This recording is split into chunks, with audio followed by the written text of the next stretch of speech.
Titanic's Tragic Journey by Thomas Kinsley Troop, illustrated by Jamaki Tajito. A Fly on the Wall History.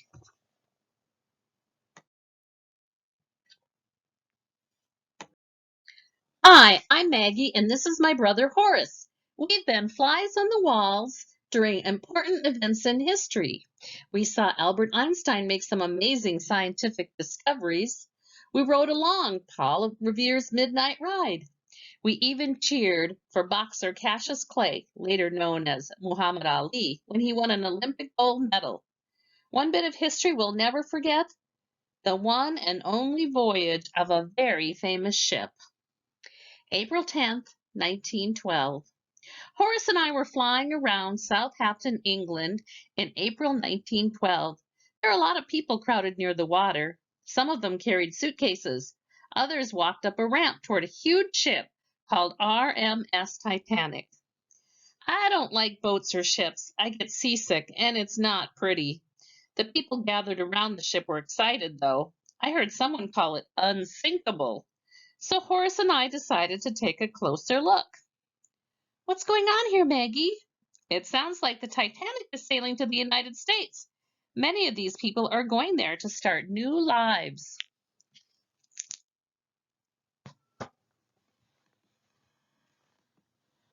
Titanic was huge. It measured nearly 3 football fields in length. It had restaurants, libraries, and barber shops. It even had a gym and a swimming pool. The ship was about to set sail on its maiden voyage. That meant it was going on a trip for the very first time. I wanted to buzz off Titanic, but Horace wanted to stay, so we did. Honk! A giant horn let everyone know the ship was leaving the dock. The sound nearly knocked off my wings. Titanic almost had an accident as it left the Southampton port. A steamship named New York nearly crashed into its side. Those little boats are dragging the Titanic out of the harbor? Can it move? Can't it move on its own? I would think so, but maybe big ships can't start their engines this close to land. Passengers waved to the people who watched Titanic sail away. Some of the people left behind looked sad. Horace guessed they were already missing their loved ones. I always feel less seasick indoors, so we flew into a room on the upper deck. Inside was a man in a uniform named Captain Edward J. Smith. He was in charge of the Titanic and getting everyone to New York City safely. Wow, see that big wheel back there, Horace? Is that how Captain Smith steers the ship? Maybe. I think the levers next to it send messages to the rest of the crew. So which one sends a sandwich up here? White Star Lines was the company that built Titanic. The head of White Star Lines personally picked Captain Smith to command the ship. We had a few stops before we headed to the United States. The ship stopped in Cherbourg, France, and then Queenstown, Ireland. A few people got off, but even more people got on. After our stop in Ireland, Titanic headed for the open seas. I didn't know if I was really ready for the trip, but it was too late to turn back. The land grew smaller and smaller behind us. Next stop, New York. Maggie, it looks like the Titanic is sailing across the Atlantic.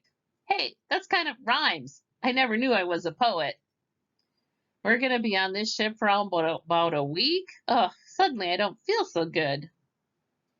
Titanic's top speed was 23 knots. That's the same as 26 miles per hour. Since we had a long trip ahead, Horace and I decided to explore every inch of the ship. We left the upper deck and soon found the first-class reception room. Well-dressed people were eating some delicious-looking food. Waiters brought the diners whatever they wanted to eat or drink. A group of men played music. People talked and laughed. I'd never seen such a lavish ship before.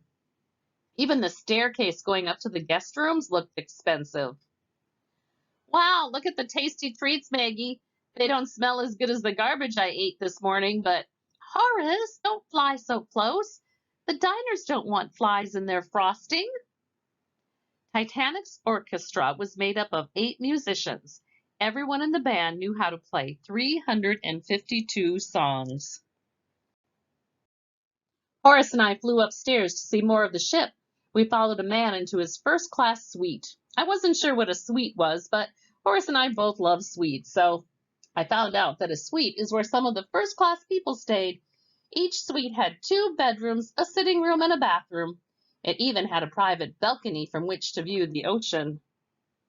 In 1912, a first-class ticket on Titanic cost between $146 and $4,250.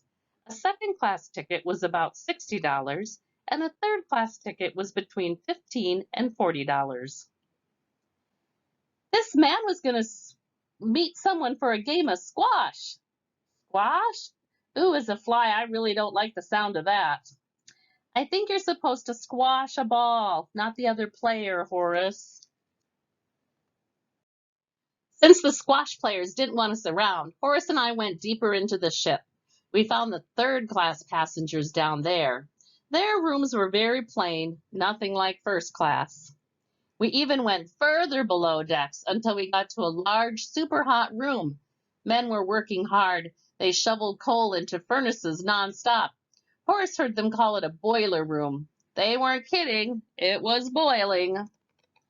Why are those guys shoveling all that coal? Are they trying to get dirty? Coal is the fuel Titanic needs to keep its engines going. It's like gasoline for a car. A ship this big needs a lot of fuel. More than 600 tons of coal per day were needed to keep Titanic running. April 14, 1912, about 9:30 p.m. We stayed out of trouble for the next few days. The ship was running fine and people were enjoying the trip to New York. There were lots of new rooms to explore. I wasn't sure we'd ever see them all. Horace wanted to check out a small room on the upper deck. It was called the Marconi room. Inside were radios and lots of wires. 2 men were sending and receiving messages through the machines. A few of the incoming messages got me worried. They warned about icebergs in Titanic's path. Uh-oh, Horace, look at this. It's another iceberg warning. It's from a nearby ship. Oh, but these guys are too busy sending messages from the passengers to notice. They need to pay attention. The first warning about icebergs in the Atlantic Ocean reached Titanic on April 14 about 9 a.m. The ship may have received as many as 6 warnings throughout the day. It's believed that only 2 reached Captain Smith. Horace and I wanted to look for ourselves, so we flew up to the crow's nest. Horace doesn't like heights, but we flew up there anyway. We joined the 2 men on the lookout duty. The night was so dark, it was tough to see anything. Then around 11:30 p.m., one of the lookouts rang the bell 3 times. He picked up the phone and shouted, "Iceberg, right ahead." So, where is the crow if this is the crow's nest? It isn't an actual crow's nest, Horace. Besides, Titanic has much bigger problems right now. Good news about the crow, I mean. Crows eat flies, you know. But bad news about the iceberg. The iceberg was coming up fast. We wanted to see if Titanic was going to hit it. Horace and I flew down to the bow as fast as we could. We heard a loud groaning sound along the right side of the ship. The officers shouted to one another, "Turn the ship! Turn the ship!" They weren't able to steer it quickly enough, though. Chunks of ice broke off the iceberg and landed on the deck. Surprisingly, most of the passengers didn't even notice. Did we miss the iceberg? It seems like the ship is still moving. I don't know. I think we might be okay. The iceberg was said to have been 50 to 100 feet high and 200 to 400 feet long. For comparison, a football field is 300 feet long. About an hour later, a crew member reported that Titanic was leaking. Horace and I buzzed below decks to see. Water poured into the hallways. People ran splashing through the water, trying to get to the upper decks. It didn't make sense. They had steered Titanic away from the iceberg, and it looked like we missed a direct hit. But the ship filled with water. The engine stopped. Titanic, the unsinkable ship, was in danger of sinking. What is everybody going to do, Maggie? This is really bad. I know. Hopefully they'll be able to call for help and get everybody into the lifeboats. The iceberg sliced into Titanic's hull in 6 places. Each slit was no wider than a human hand. People were scared. Crew members raced to help women and children into the lifeboats. Horace counted and saw that there wasn't going to be enough room on the boats for everyone. Some lifeboats were lowered to the water before they were even half full. The men in the Marconi room radioed for help. Someone shot a flare into the night sky. Its bright light was supposed to lead other ships to Titanic. Time was running out. Why aren't there enough lifeboats for all the people on board? Maybe the company that built Titanic never thought it would sink. Titanic carried 20 lifeboats. Laws back then said ships didn't need to carry any more, although the boats had room for only 1/3 of the total number of passengers and crew. We couldn't believe what we were seeing. Titanic kept filling with water, the bow sinking first. Pretty soon the ship stood almost straight up. Some people tried to stay out of the freezing water. Others jumped into the icy sea to keep from getting pulled down with the ship. A loud groaning sound echoed in our ears. We flew as fast as we could to the last lifeboat. Titanic went dark and the ship split into 2 pieces. Within moments, both parts disappeared underwater. This is awful, Maggie. All these people are going to freeze if help doesn't get here soon. Don't give up, Horace. I think I see lights in the distance. It took nearly 3 hours for Titanic to completely sink into the Atlantic Ocean.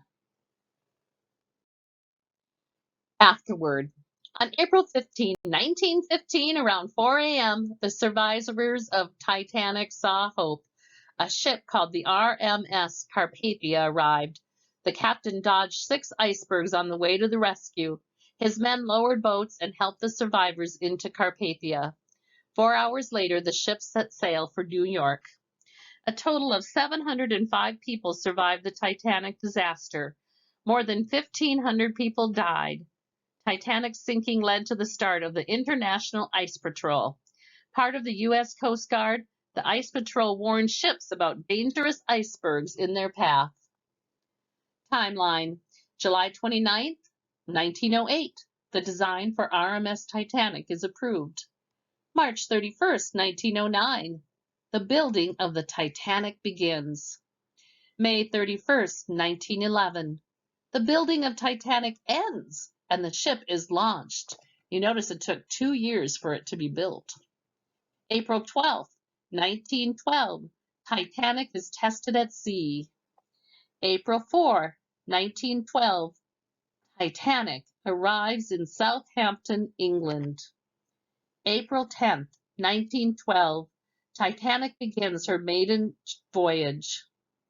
April 14, 1912, 11:40 p.m. Titanic hits an iceberg. April 15, 1912, 12:20 a.m. Captain Smith gives the orders to start loading the lifeboats with women and children first. 12:45 a.m. The first flare lights up the sky. 2 a.m. Titanic sinks. 4:10 a.m. RMS Carpathia arrives and rescues 705 people. April 18, 1912. Carpathia arrives in New York City. April 22nd through May 15, 1912. Ships collect 328 bodies from the Titanic disaster, which is way less than the number of people that actually died. If you'd like to find out more information about the Titanic, go to the 900s in the library and look under 910, and there are quite a few books about the Titanic. People are always very interested in this horrible disaster that happened over 100 years ago.